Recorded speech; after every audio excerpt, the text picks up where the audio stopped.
Let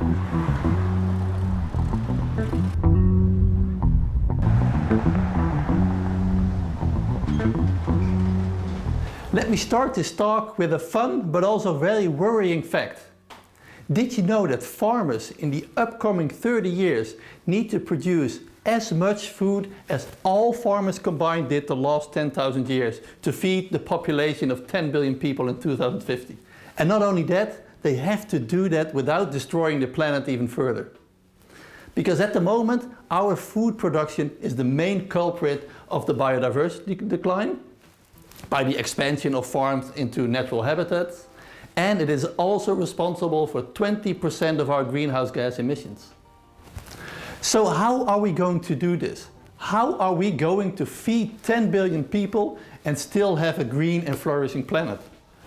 At the moment, the most popular strategy to solve all these problems is a transition to so-called wildlife-friendly, nature-friendly agriculture, like organic agriculture, food forest, agroecology, or as we call it in the Netherlands, natuur inclusief. By farming in a more natural way, we will be able to solve all our problems, is the idea. And this is of course the way Greenpeace wants us to go, but also the way the European Commission wants us to go in their new Green Deal, in which they want to increase the area of organic agriculture up to 25%. And also local governments here in the Netherlands, in France, in Germany, everybody seems to think if we farm in a more natural way, everything will be okay. And I do understand its appeal, because farming in a more natural way, more in harmony with nature, it does look beautiful. And organic fields do harbor more insects, more animals than a conventional field. And when I was younger, I also used to believe that this farming in harmony with nature was the best way to save the planet. All my friends at the time wore t-shirts with Aerosmith and 2 Unlimited, and I was actually wearing a t-shirt which said, "Why should I clean my room while the rest of the world is such a mess? Signed Greenpeace." Because I believed what Greenpeace said was the truth. And then I started studying biology, and my whole worldview collapsed. Because during my study, I learned that organic agriculture actually has a way lower yield than conventional agriculture. The difference is about 20%. And maybe that doesn't sound as much, but it means that you need an extra agricultural area the size of the whole Amazon to produce as much food as we do now. And that doesn't sound as a good idea to me. And so I learned there is also a second strategy. And this strategy says we should actually intensify our food production to make space for nature. The more we produce on less land, the more space there is for nature to rebound. So I started digging. The last 15, 20 years, dozens of studies were published trying to solve this conundrum. What is best, intensive agriculture or extensive agriculture? And scientists went from the US to Kazakhstan, from Ghana to Poland, and they researched butterflies, cricket, trees, large animals, everything. And to my surprise, scientists kept on coming back with the same conclusion. To preserve biodiversity, it is best to intensify our food production to make space for nature. And the reason is actually quite simple. Animals, plants just don't like agriculture. It doesn't matter how wildlife friendly you farm, once you're there, once you start farming, the animals and plants are gone. Yes, an organic field does harbor a little bit more biodiversity, but it's still marginal if you compare it to real nature. So if we want to save biodiversity on this planet, we have to go with intensive agriculture combined with putting large swaths of the planet away for nature to rebound. And since I know all this, since I've read all those articles, I've been a staunch defender of the so-called land sparing idea.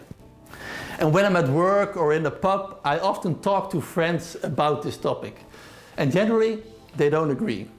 They say, well, I can imagine this land sparing strategy, this intensification, it works in Africa. And they're right. At the moment, yields in Africa are still extremely low, often 1/10 to 1/5 of the yields here in the Netherlands and the rest of Europe. And furthermore, their population is also going to explode. At the moment, there are 1 billion people, and in 2100 this will be 4 billion. So there's a lot more food needed. So if we want to save the Kruger Park or the rainforest in Congo, we have to make sure that we raise yields at existing fields. African farmers at the moment are in extreme need of artificial fertilizer, pesticides, better seeds to increase yields on their farms and to save nature. And then my friends say, but what about Europe? In Europe, agriculture is a lot more intensive, isn't it? And they're right, but still the difference in Europe are big. Farmers from Latvia or from the south of Spain, they often get only 1/3 of the yields if you compare it to the Netherlands. So there is still a lot of room for land sparing even in Europe.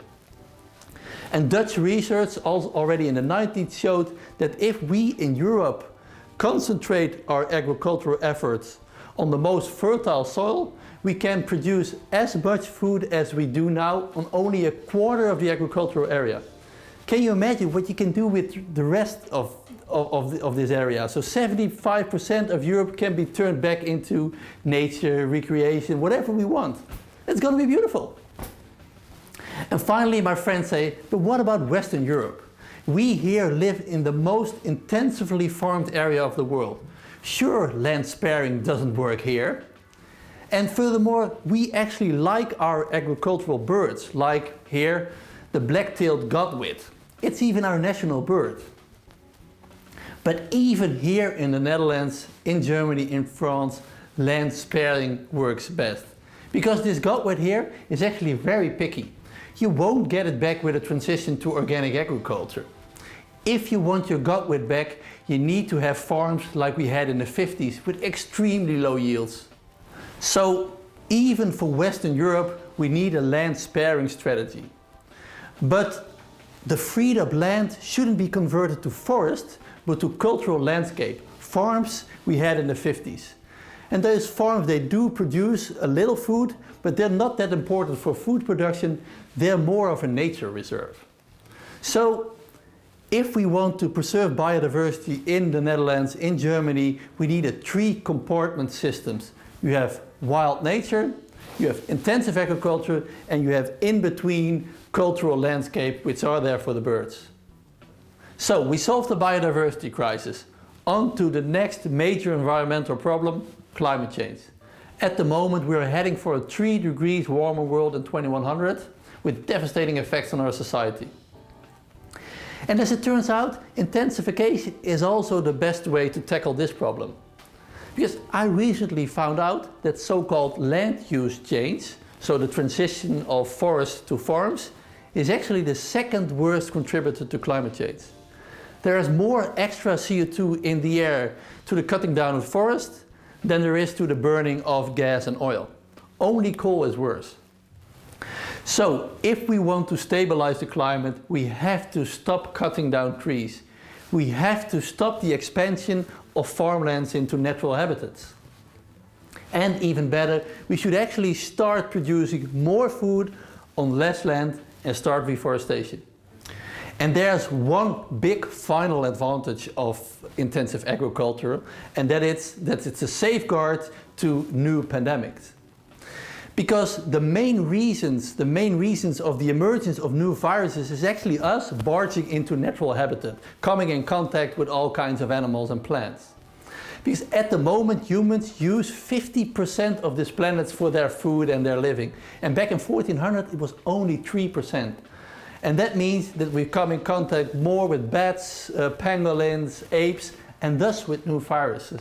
And that way we give them the opportunity to mutate into a corona-like crisis.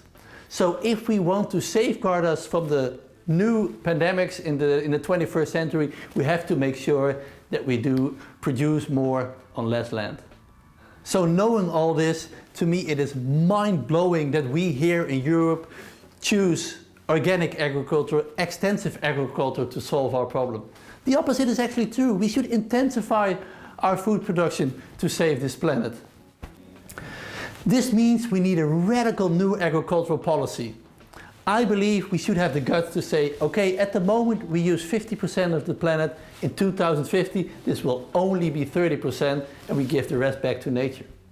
So if the whole world focuses on doing more, on less land, we will have a beautiful green planet to live on. Thank you.